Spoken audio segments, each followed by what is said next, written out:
Assalamu alaikum friends, welcome to Learn Online. Today I am with most repeated MCQs of mathematics or and arithmetics in screening tests. Mostly these kinds of questions are repeated in each and every test, which I am gonna solve today for you.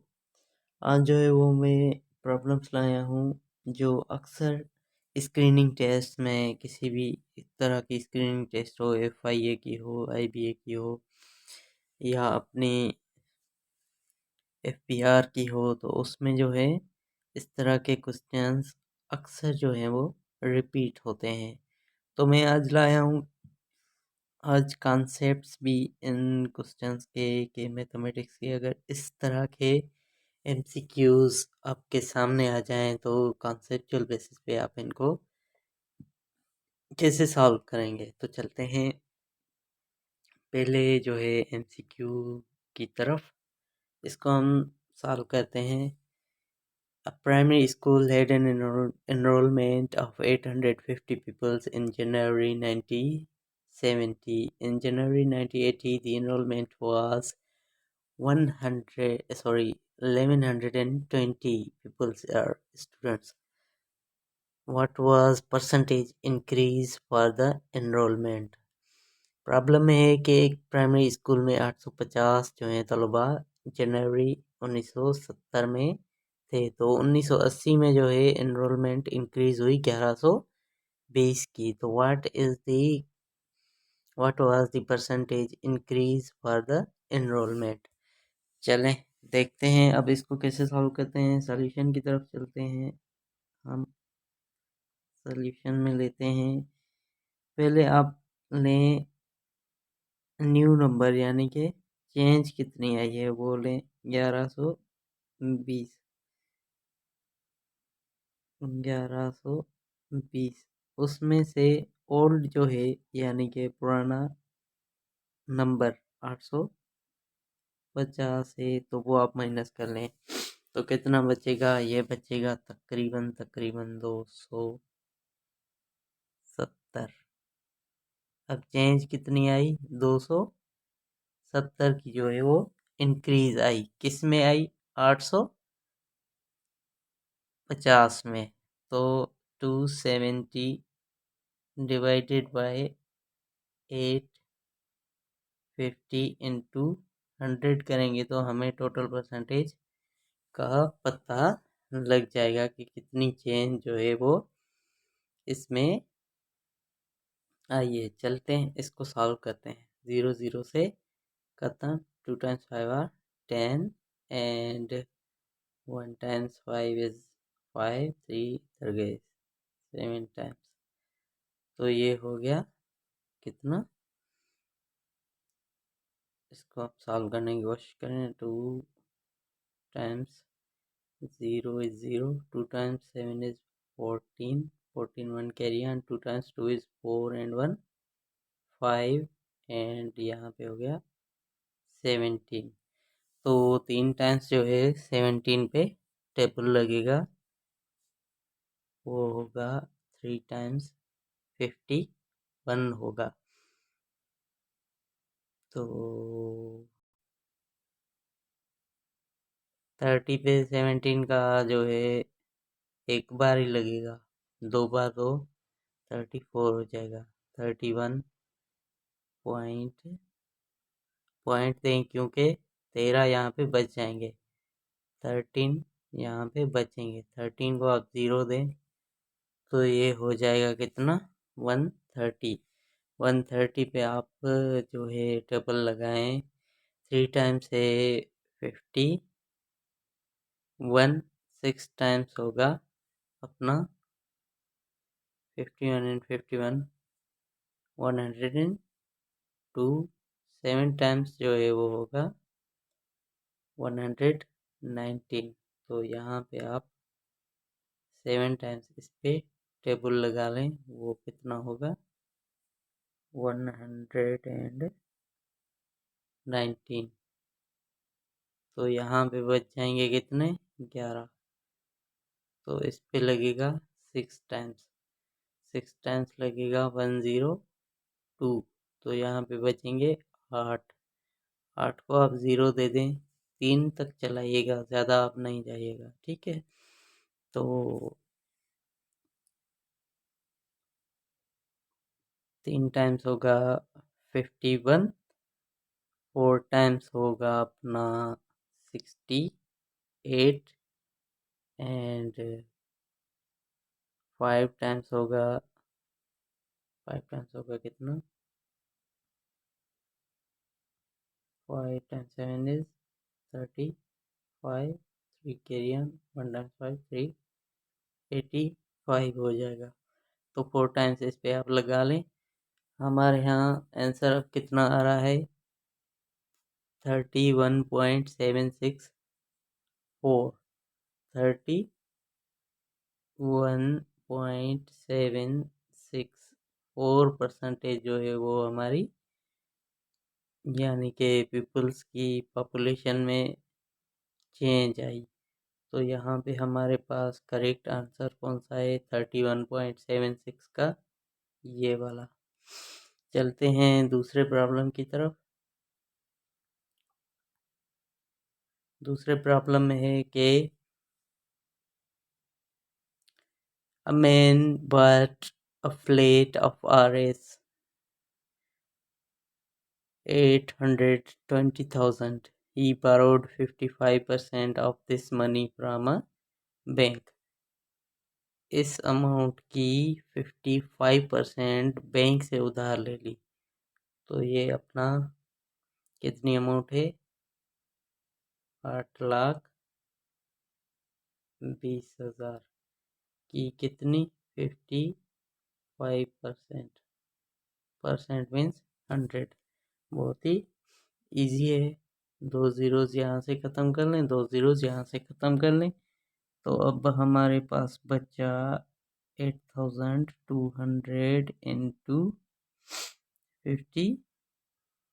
बहुत ही easy हो गया। 5 times 0 is 5, 5 times 0 is 5, 5 times 2 is 10, 1 carry on, 5 times 8 is 40, 41, यहाँ पे 0 0 0, 5 times 2 is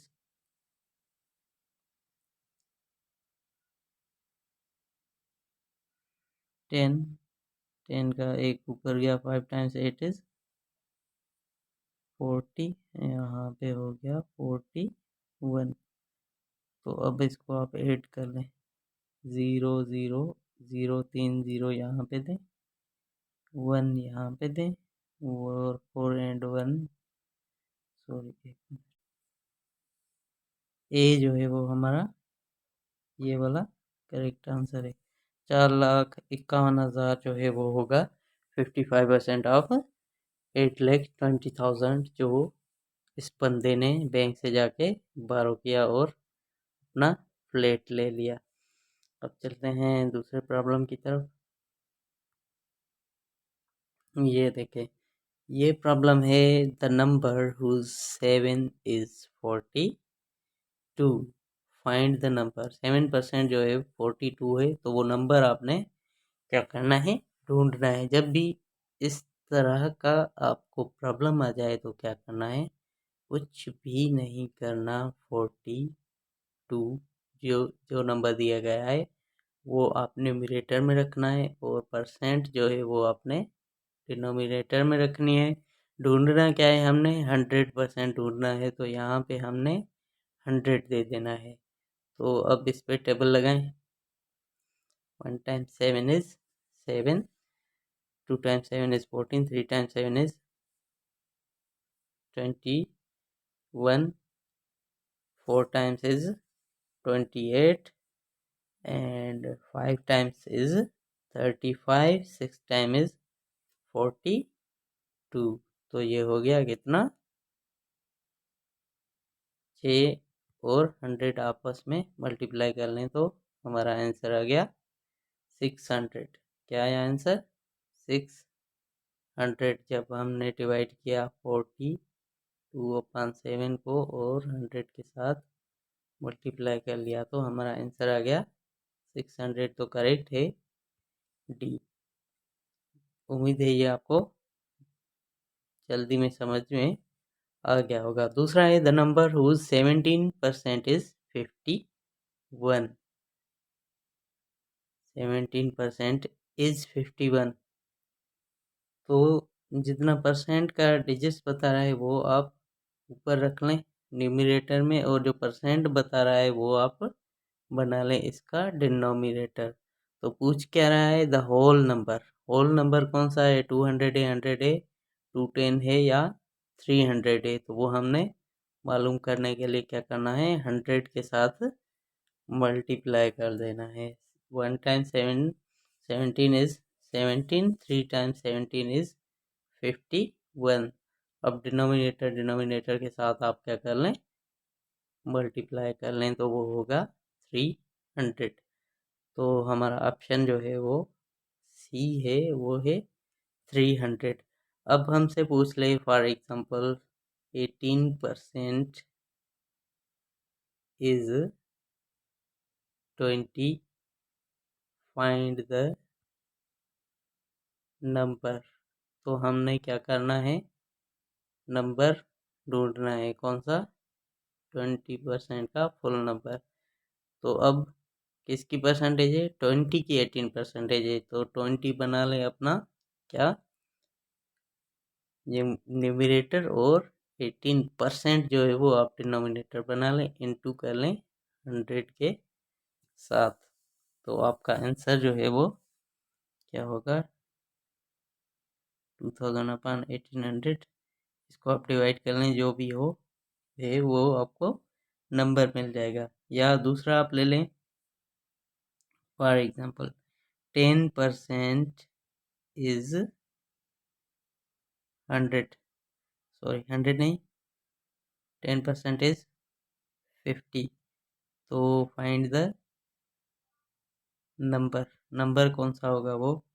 तो इसको भी आप क्या कर लेंगे, परसेंट को आप रखेंगे डिनोमिनेटर में और नंबर को आप रखेंगे न्यूमरेटर में, इनटू कर लेंगे 100 के साथ। तो ये होगा 1 टाइम्स 10 इज 10, 5 टाइम्स 10 इज 50। तो आंसर है हमारा 500। 500 का 10% अल्टीमेटली 50 ही है। ये फार्मूला आपको समझ में आ गया होगा। और आगे चलें, आगे चलते हैं। ये है क्या है, a man pays 10% of his income, 10% of his income as a income tax if his income tax amounts to 1500, what is the income. अब ये भी सेम ही कंडीशन दे रहा है, 10% ऑफ इनकम टैक्स। तो ये 10% है, तो परसेंट को हम क्या कर रहे थे, रख रहे थे नीचे, ऑफ वाला डिजिट वो है 1500 ऊपर, इंटू 100। तो अब हमने इनकम ढूंढनी है, 1 टाइम्स 10 इज 10, 10 टाइम्स 10 इज 100। ये आपस में कर लें आप मल्टीप्लाई, तो क्या होगा आंसर, 1500 इंटू 10 इज 15,000। जो है इस बंदे की क्या है, वो है इनकम। ऑप्शन कौन सा होगा सही, ये ऑप्शन इसका सही होगा। सॉरी, ये इधर उधर हो गए, ये ऑप्शन ए है, ये बी है, ये सी है, और ये डी है। तो हमारा ऑप्शन सी जो है वो 15,000 करेक्ट है। उम्मीद है आपको ये प्रॉब्लम्स जो हैं एमसीक्यूज समझ में आ गए होंगे। बहुत ही इजी कॉन्सेप्ट था। आप इसके ज़्यादा से ज़्यादा प्रॉब्लम्स बना के प्रैक्टिस करें, या कोई प्रैक्टिस बुक ले लें मैथमेटिक्स की, उस पे जो है वो आप सॉल्व करते जाएं। इंशाल्लाह आपको कोई जो है वो दुश्वारी नहीं होगी, और किसी भी टेस्ट में अगर इस तरह के एमसीक्यूज आ जाएंगे तो आप जल्दी से सॉल्व कर लेंगे। आप तमाम दोस्तों का शुक्रिया, हमारे चैनल के साथ जुड़े रहिए। अगली आने वाली वीडियो के लिए जो है वो इंतज़ार करें। इंशाल्लाह जो है दूसरा लेसन भी मैं जल्दी एप्टीट्यूड का आपके सामने लेकर आऊँगा। शुक्रिया, थैंक यू सो मच।